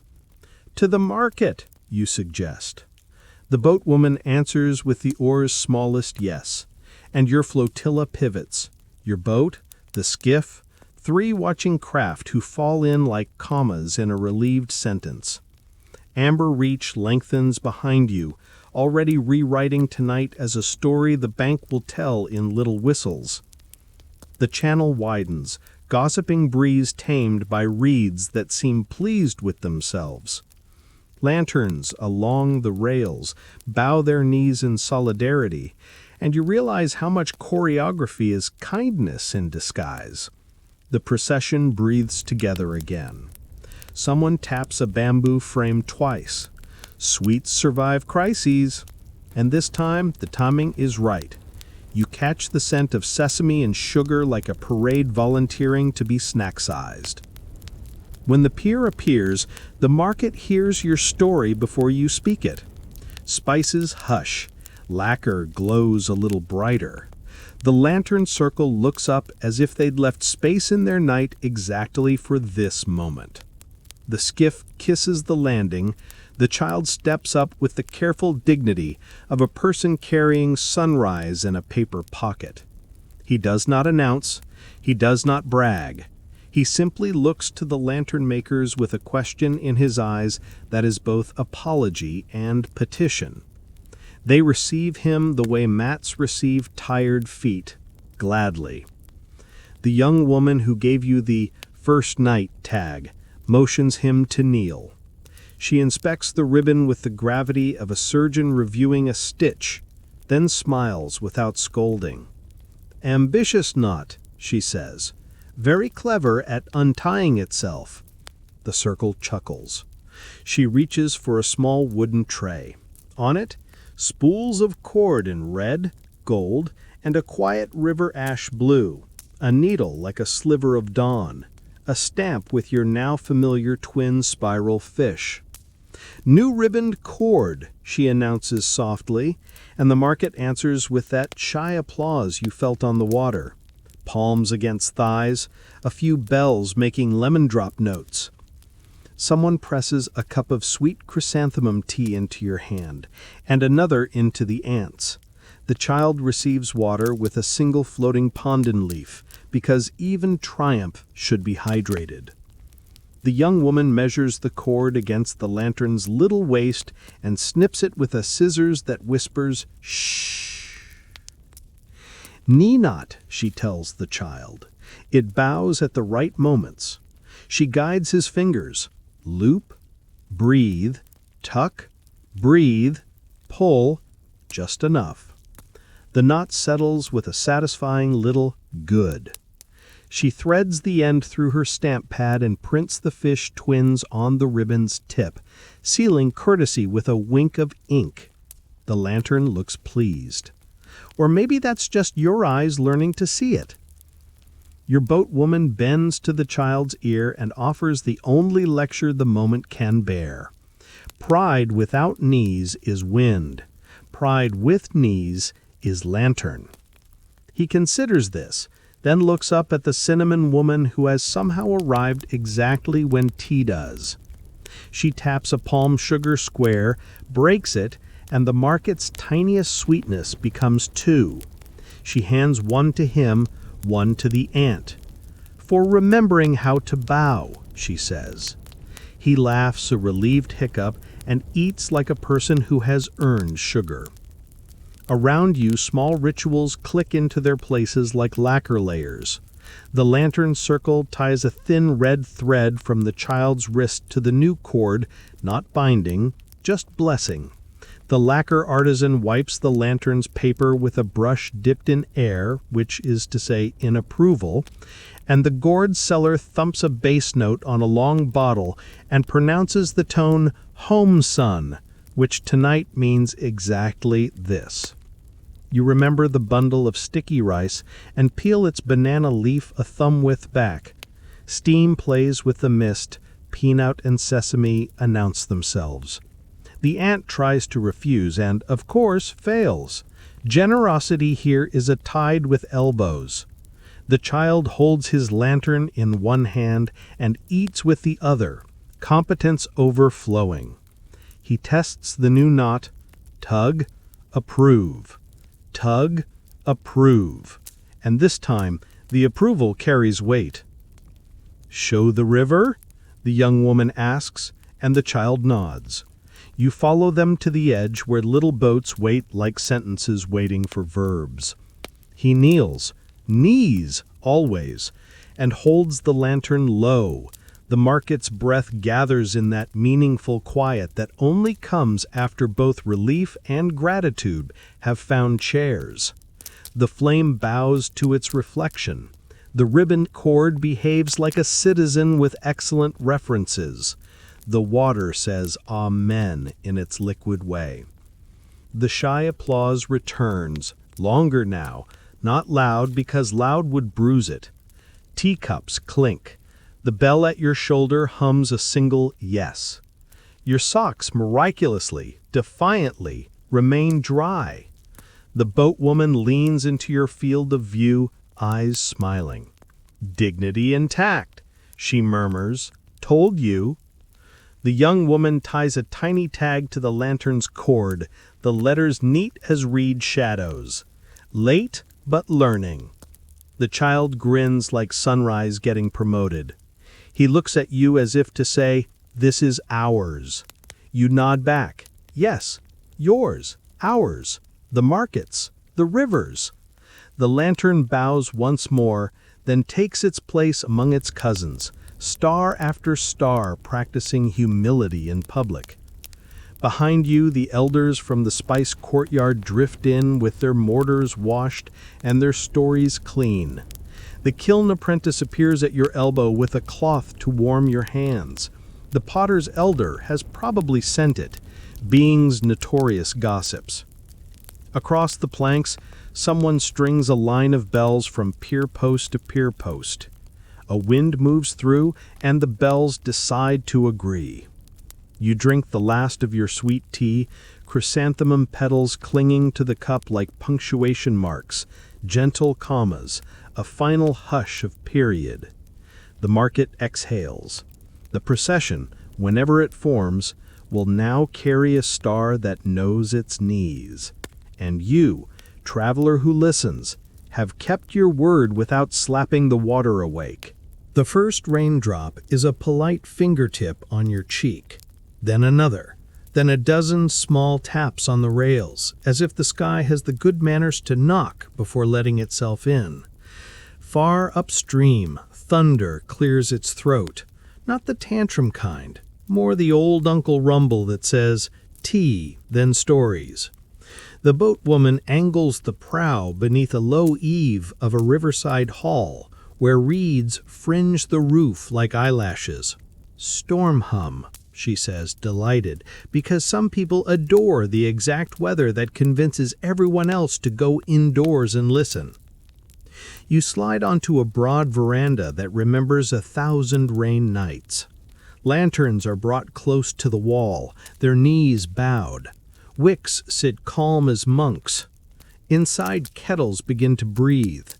The air turns clear and cool at the edges, warm and gingery at the center.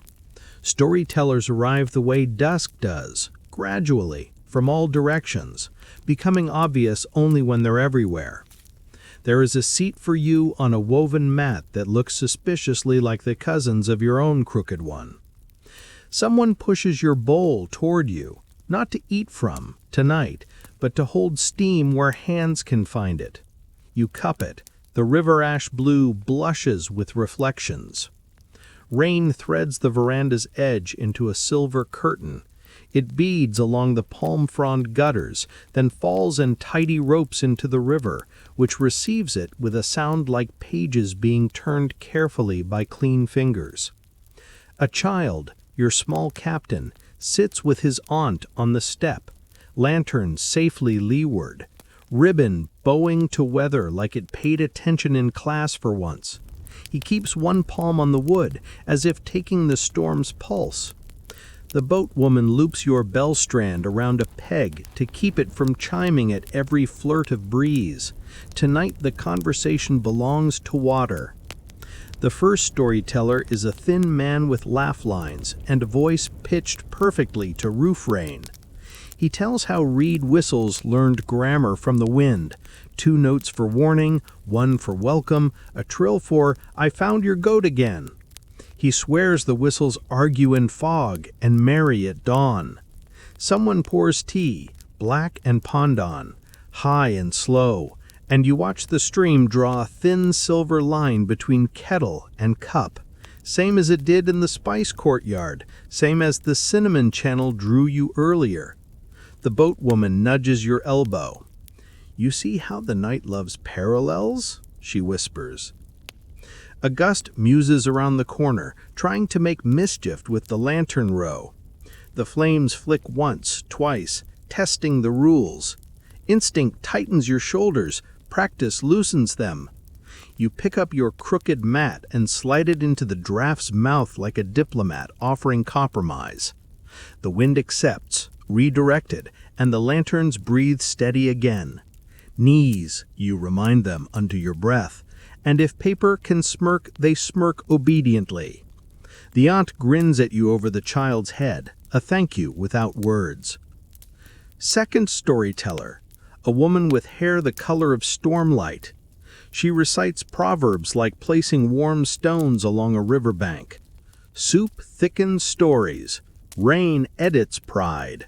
Low tide writes the road. High tide reads it back. Laughter at the last line because everyone has been quoting it all evening like a catchy chorus. She adds one you've not heard. Do not dry your heart at the kiln. The apprentice from the pottery leans in from the doorway and nearly drops a towel, caught. Only bowls, she whispers, contrite. Everyone drinks to that. Steaming sips that mark time as kindly as any bell. The rain leans harder, a monsoon murmur that fills the doorway with a sheet of crystal. 3 soft rings, somewhere out in the gray, answer the old rules. Fog-thick signal, and boats beyond the eve raft together, bumping like shy neighbors sharing umbrellas.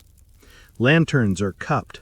Children are counted by name, then by giggle in case names forget. You move a second windbreak into place, your mat again, now a helpful shield, and the hall rewards you with a chorus of approving mms, the sound elders make when a proverb lands true. Tell us yours, someone prompts, and at first you have none. Then you remember the fish swirl under your bowl, and the tiny mark the apprentice taught you, return gently. You lift the bowl so steam curls like soft handwriting. Pride without knees is wind. Pride with knees is lantern, you offer, stealing shamelessly from your boatwoman. The hall nods. The boatwoman pretends to accept royalties in tea refills. The child raises a hand the way tiny captains do before issuing weather bulletins. I learned a knot, he says solemnly. He recites the steps, loop, breathe, tuck, breathe, Pull just enough, like a prayer. The apprentice lantern maker echoes each word with her fingers and ties a cord between two nails along the doorframe to show that even openings can bow. Rain softens against the visible courtesy. Thunder strolls by and sits down somewhere dignified. The storytellers trade small storms they have known, the year the river rose politely inside the hall and left fish flopping where kettles should be. The night a heron refused to enter because it had made a vow to the moon. The procession that paused in respectful silence to let a flock of sleeping ducks drift past like a quilt. No one is the hero in these stories. Weather and patience share top billing. A drip begins exactly above your right knee. Plink, plank, a metronome dropped through the roof by an absent-minded cloud. You slide your bowl under it and catch rain that tastes faintly of palm leaf and monsoon gossip. The bowl hums with small rain thuds, and you think of the elder potter's SS, the wheel's breath, all the soft onomatopoeia of making. The apprentice sees and smiles. Bowls like to be useful, she says, approving your career pivot for the dish. Between tales, the Spice Courtyard cinnamon woman appears with a tray like a warm rumor. Slices of ginger cake sticky with palm sugar, a dust of sesame on top like stars arguing cheerfully about who gets to shine. She places a piece in your palm and adds a crumb to the child, because storms require both bravery and snacks. For finding what pretends to be lost, she says again, a benediction that suddenly fits everything, not just lanterns. Wind noses in, curious, jostling a clump of bells strung along the beam. They tinkle like coin-sized moons, and the boatwoman finally lets your strand add its lemon note to the chorus. 3 children clap the rhythm. The rain, easily flattered, steadies to that tempo. The hall relaxes into a lull so comfortable you have to resist sliding horizontal like a cat. The boatwoman's shoulder touches yours briefly. Not romance, just acknowledgement. We are dry, the lanterns have manners, the storm has chosen storytelling over chaos. You've survived worse. Remember trying to paddle in fog without local help? Exactly. Don't. When the hard edge of the shower softens to a silver sift, the old uncle of thunder declares himself satisfied and wanders off to nap behind the hills. The storytellers sip the last, longest swallows. Kettles exhale like tired singers after the encore. Someone unhooks the bells from the beam and threads them along the rail outside so the night can wear jewelry again. The child stands, lantern in both hands, and the ribbon bows once more, as if rehearsing for the procession it will not miss this time. Breath not clock, the aggravated-voiced elder reminds from the doorway, grinning at the sky. You and everyone else breathe together. The rain thins to embroidery. The river under the veranda reads the road back in a quiet voice. Your bowl, heavy with clean sky, returns to your lap. You sip one rain-cool mouthful because you are unreasonably sentimental and because the kiln elder said to use the thing. It tastes like a promise kept. The boatwoman lifts the bell, weighs silence, then gives one soft ring, a permission note. Lanterns are relit where prudence doused them, wicks trimmed to whisper length, knees refreshed, ribbons checked. You tie your mat back under your arm, crooked and proud, a little damp, more useful for it. The hall leans forward with the people inside it, as if the building itself is eager to step out and float. Procession, someone says, not loudly, just exactly. Tea steam thins to a memory. The river brightens in the edges of its eyes. And as you step back toward the boats, you carry the storm's calm with you like a warm scarf, ready to drape it over the amber reach so the night can sing. Boats lean from their moorings as if waking from good dreams, and the river pulls a fresh sheet of moonlight over its knees. You step down with everyone else, Elders, keepers, potters, weavers, children whose lanterns have learned humility, and the air has that after-rain clarity that makes bells sound like polished fruit. Someone places a brass lamp in your hands, the same kind that kept quiet company at the stern earlier, lattice cut in fish spirals so flame can breathe. It's heavier than it looks and warmer than you expect, like a friend who has been waiting to be held. Procession breath, your boatwoman murmurs, and all the small engines of the night, oars, frogs, reed whistles, ankles, agree.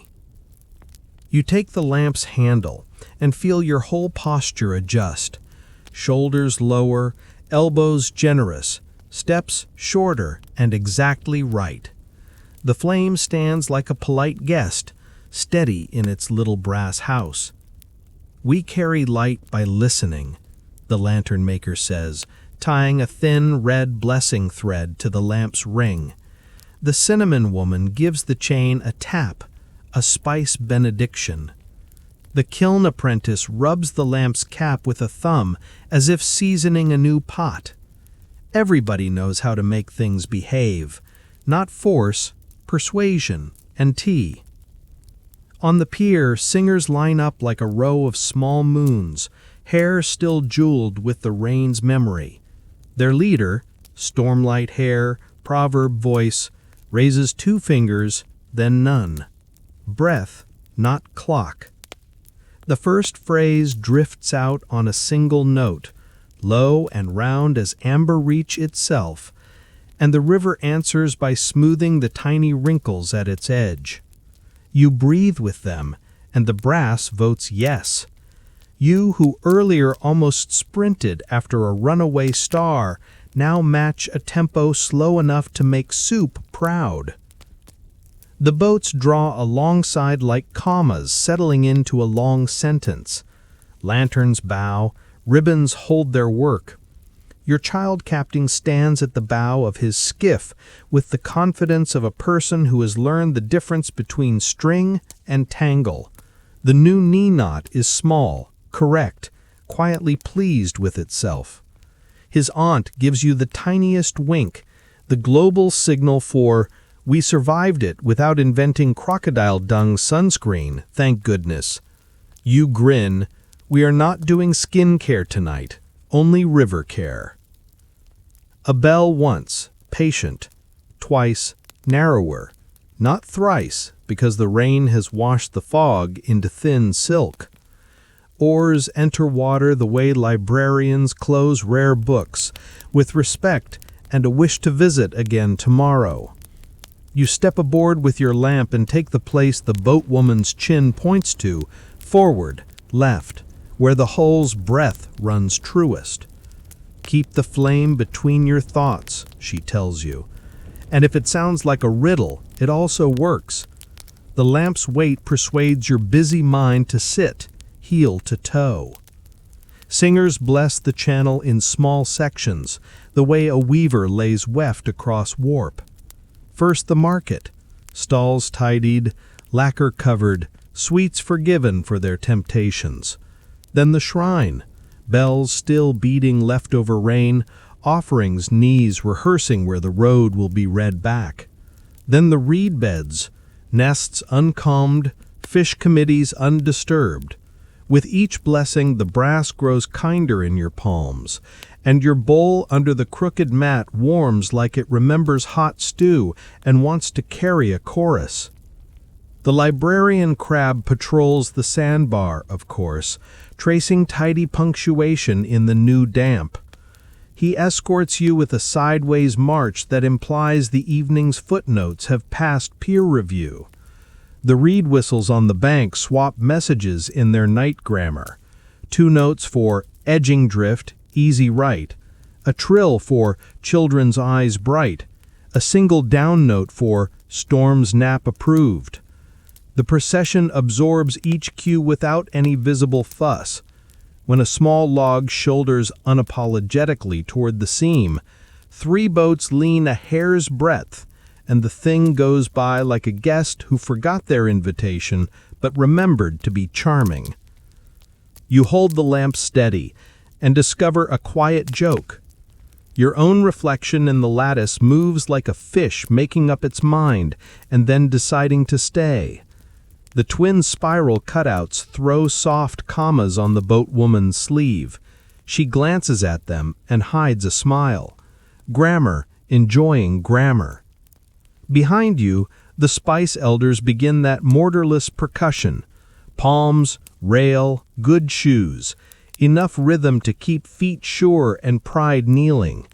It's not a march, it's a walk that knows where soup is waiting. The child lifts his lantern and bows it toward the river gate you first crossed at dusk. He whispers something to it. You suspect a private treaty between new knots and new courage, and the flame answers with a yes, written in honey light. The young lantern maker pins a small tag to his sleeve. Late but learning, now a rank instead of a reprimand. His aunt looks like someone who could single-handedly negotiate with thunder. Songs stretch and soften, bending around corners of memory.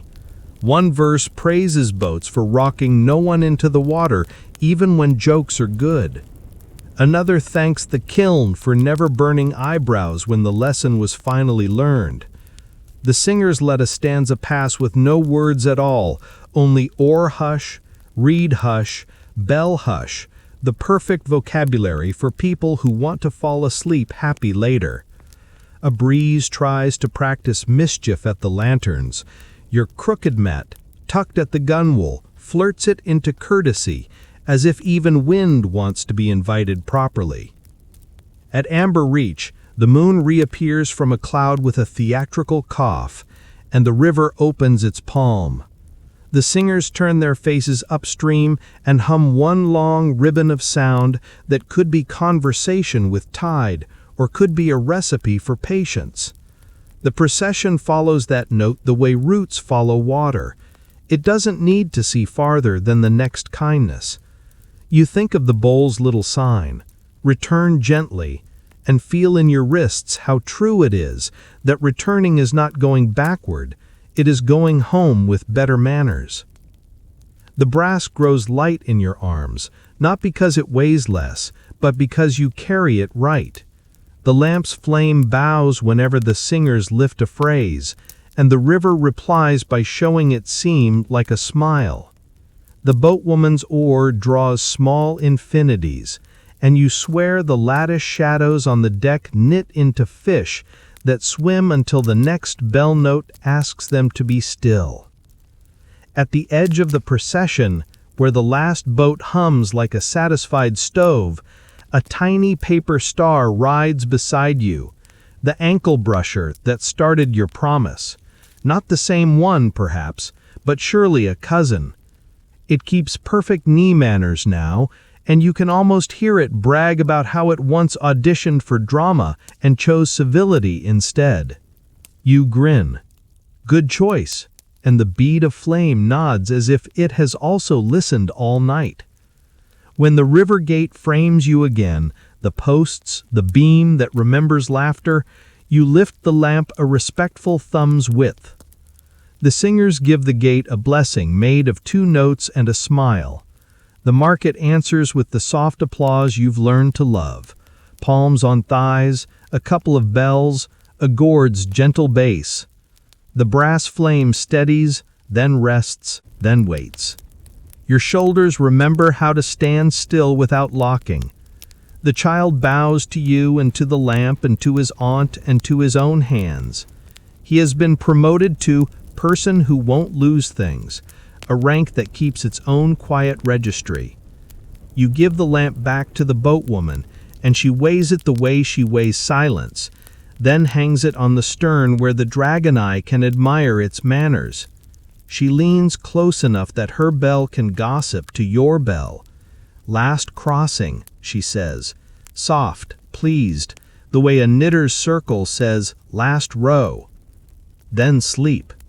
You nod. And the river agrees by folding the lantern mist into a blanket with your name on it, which tonight is simply Traveler Who Listens. The river gate waits like a book you've loved twice, corners softened by handling, ready for the last page you promised not to rush. Your boatwoman turns the oar in small infinities, and the lamp on the stern bows its flame to the dragon eye, as if saying thank you for seeing us home. Boats loosen into a gentle braid, lanterns fall into their own hush. Somewhere behind, the storyteller's hall exhales steam ghosts that drift a moment, then fold themselves politely into the mist. Last ferry, your boatwoman says, her bell barely thinking of ringing. You answer with the smallest nod, because words feel too loud for a doorway this kind. At the pier, a few market stalls have put on sleep faces, cloths drawn, cords tied, lacquer pieces covered with soft paper like pillows for dreams. The lantern circle sits with spines tall and eyes half closed, the way cats watch rain, alert to beauty, untroubled by chores.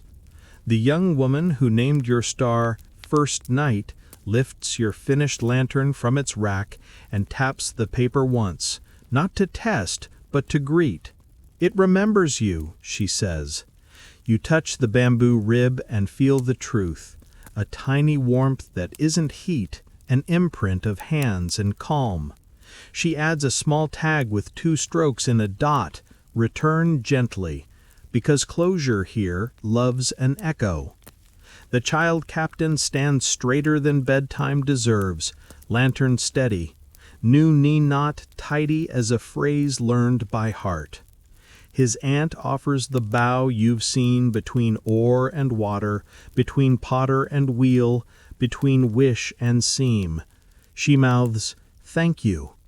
You mouth, "You're welcome," and feel the river sign both signatures.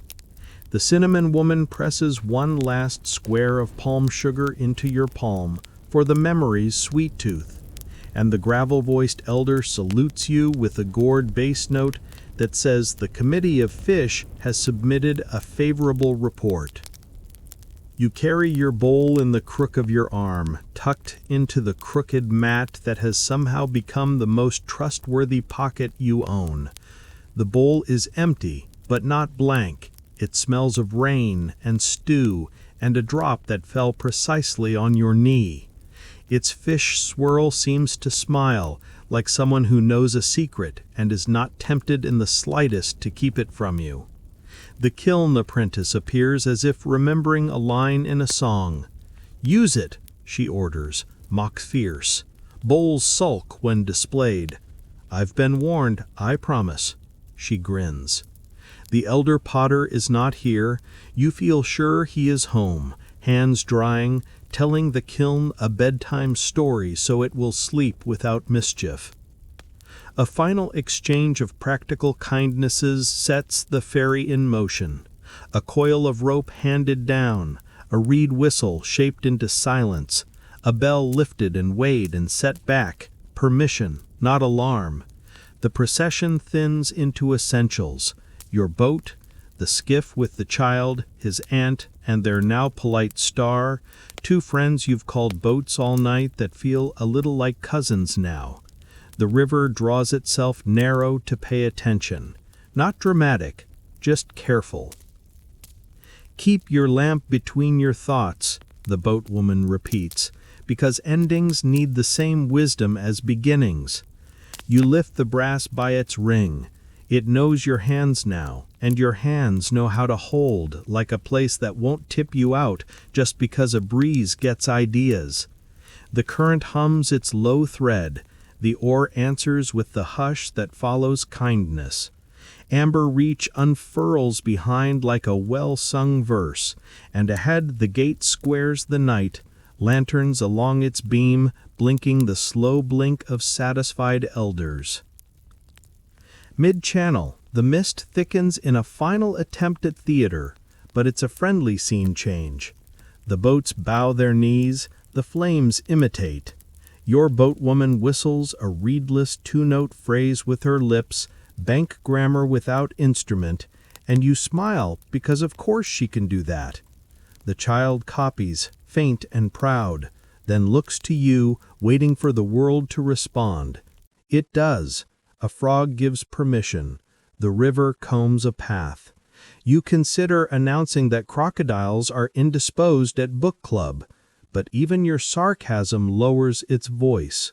Some jokes prefer tea hours. This is lullaby time.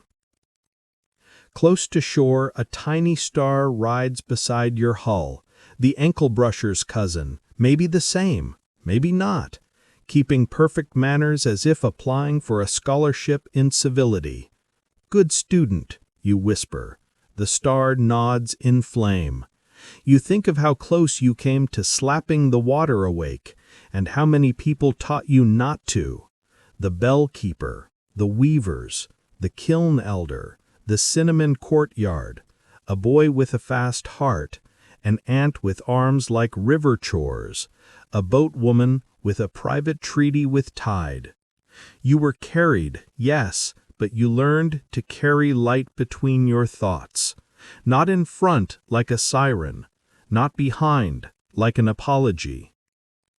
The pier welcomes your hull with that small creak old wood makes when it recognizes a weight it prefers. Hands appear, unhurried, unmistakably capable. A keeper's slender fingers, a lacquer artisan's glossy patience, a spice woman's cinnamon wrists. They take the lamp, the line, the moment. The bell gives one note, then retires for the evening, asleep on silk. The young lantern maker lifts your first night, lights it from your brass without any drama, and sets it free with the grace of someone turning a page. It bows, finds the seam, remembers its knees. You step onto the planks you stepped onto at dusk, and nothing is repeated. Everything is returned. The boatwoman touches your sleeve, a gesture lighter than a bell ring. Traveler who listens, she says, and the title fits as comfortably as river-warm wind. You wrap the crooked mat around the bowl. The mat seems delighted to be the last blanket and the first nest. The child captain salutes with his lantern.